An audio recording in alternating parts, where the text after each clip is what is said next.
আমরা আজকে মানবদেহের বৃক্কের মধ্যে যে নেপ্রন থাকে, প্রতিটি বৃক্কের মধ্যে প্রায় 10.5 লক্ষের মতন 10 থেকে 10.5 লক্ষের মতন নেপ্রন থাকে।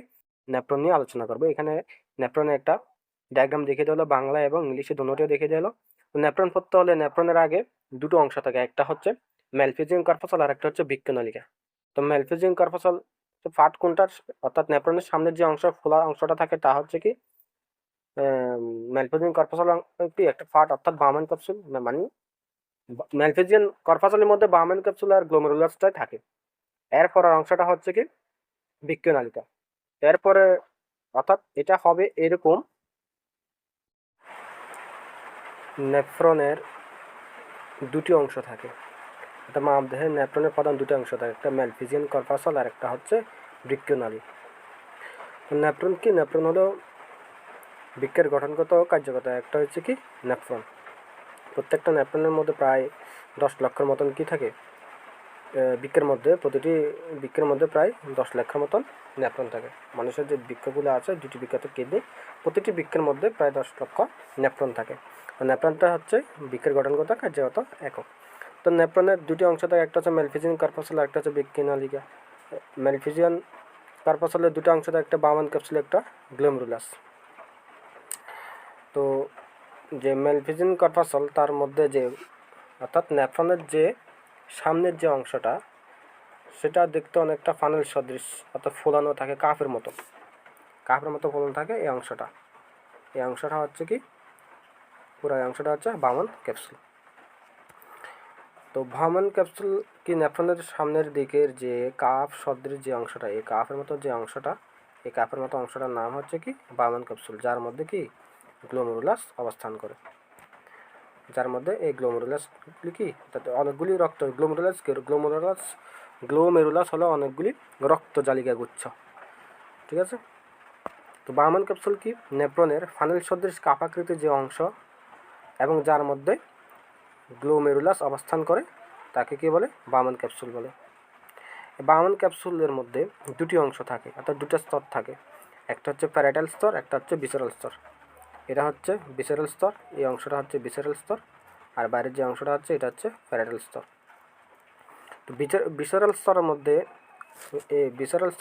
এটা এই স্তরটার মধ্যে অনেকগুলি সেল থাকে, দেখতে অনেকটা এমের মতন। এইগুলি সেল, এই সেলগুলির নাম হচ্ছে কি ফোটোসাইট সেল, অর্থাৎ ফোটোসাইট কোষ।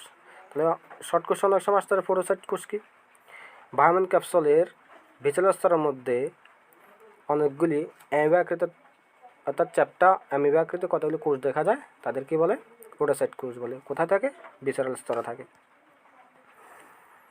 তো অ্যামিবার মধ্যে যে বাইরের থেকে যে ধমনিকা প্রবেশ করে, এই ধমনিকাটা, এটা হচ্ছে অন্তর্মুখী ধমনিকা বা অ্যাফারেন্ট ধমনিকা। এটা কি দৈর্ঘ্যতে, এটা কি ছোট এবং প্রশস্ত, অর্থাৎ মোটা। দৈর্ঘ্যের দিক দিয়ে এটা অনেকটা কি ছোট এবং মোটা হয়। এই অন্তর্মুখী ধমনিকা ভিতরে প্রবেশ করে অনেকগুলি রক্ত জালিকা গুচ্ছ কি গঠন করে। এই রক্ত জালিকা গুচ্ছগুলি প্রায় 40 থেকে 50টা রক্তনালিকা বিভক্ত হয়। অন্তর্মুখী ধমনিকার ভিতরে প্রবেশ করে অনেকগুলি রক্তজালিকা মিলে, এই রক্তজালিকা গুচ্ছটা হচ্ছে কি গ্লোমেরুলাস। এই রক্তজালিকা গুচ্ছগুলি রক্তনালিকা বিভক্ত হয়। আবার রক্তনালিকাগুলি কি করে? রক্তনালিকাগুলি আবার কি একটা গঠন করে বহির্মুখী ধমনিকা হিসেবে বাইরে বেরিয়ে আসে। এই বহির্মুখী যে ধমনিটা বাইরে বেরিয়েছে, অন্তর্মুখী ধমনিকার দৈর্ঘ্যতে ছোট এবং মোটা, আর বহির্মুখী ধমনিটা দৈর্ঘ্যতে অনেক, মানে দৈর্ঘ্যতে লম্বা হয় এবং এটা চিকন হয়, অর্থাৎ সরু হয়। বার্মান ক্যাপসুল বুঝে দিলাম যে কাফাকৃতির যে অংশটা থাকে নেফ্রনের মধ্যে, তাই হচ্ছে কি বার্মান ক্যাপসুল। তার মধ্যে কি থাকে? অনেকগুলি রক্তজালিকা থাকে, যে অন্তর্মুখী ধমনিকার ভিতরে প্রবেশ করে অনেকগুলি রক্তজালিকা গঠন করে। এই রক্তজালিকাগুলি প্রায় 40-50টি রক্তনালিকা বিভক্ত হয়। ওই রক্তজালিকাগুলি হচ্ছে কি গ্লোমেরুলাস, অর্থাৎ বার্মান ক্যাপসুলের মধ্যে যে রক্তজালিকাগুলি থাকে তাই হচ্ছে কি গ্লোমেরুলাস। তো এরপরের পার্টটা হচ্ছে বৃক্কনালিকা। বৃক্কনালিকার মধ্যে কী কী অংশ থাকে? পিসিটি থাকে, অর্থাৎ পরাসংবর্ত নালিকা, হ্যান্ডেল লুপ থাকে, দূরসংবর্ত নালিকা থেকে সংগ্রাহী নালিকা থাকে।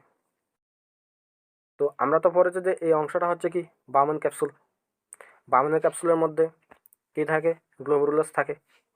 গ্লোমেরুলাস মানে কি অন্তর্মুখী যে ধমনিকা প্রবেশ করে ভিতরে, অ্যাফারেন্ট আর্টেরিয়াল যে প্রবেশ করে, এটা ভিতরে প্রবেশ করে অনেকগুলি রক্ত জালিকা গঠন করে।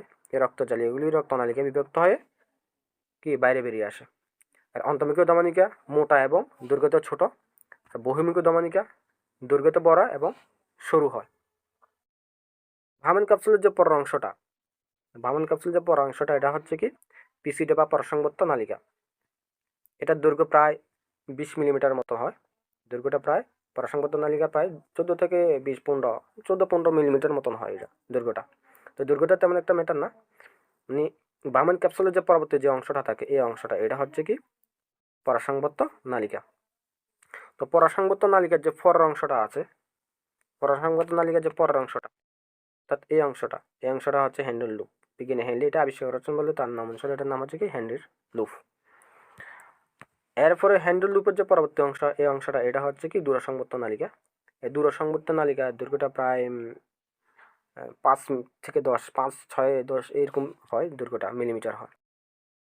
হ্যান্ডেল লুপটা প্রায় 20 মিলিমিটার, 15 থেকে 20 মিলিমিটার মতন হয়। তো হ্যান্ডেল লুপ কি? হ্যান্ডেল লুপ হলো পরাসংবর্ত নালিকা এবং দূরসংবর্ত নালিকার মধ্যবর্তী অংশে যে ইউ আকৃতির অংশ দেখা যায় নেফ্রনের, তাকে বলা হয় কি হ্যান্ডেল লুপ।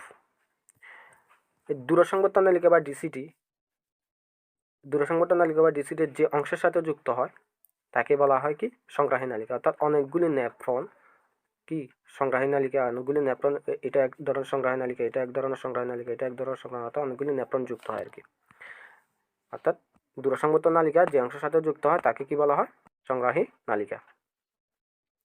অনেকগুলি নেফ্রন, বৃক্কের মধ্যে অনেকগুলি নেফ্রন যে অংশের সাথে যুক্ত হয় তাকে বলা হয় বিলিনি ডাক্ট। অর্থাৎ নেফ্রন এখানে যুক্ত হয়, এখান থেকে এসে এখানেও যুক্ত হচ্ছে, এখান থেকে আরেকটা নেফ্রন, এরকম প্রায় 10 লক্ষের মতন কি নেফ্রন থাকে। তো অনেকগুলি নেফ্রন যে অংশের সাথে যুক্ত হয়, পুরো এই অংশটার নাম হচ্ছে বিলিনি ডাক্ট বলা হয়।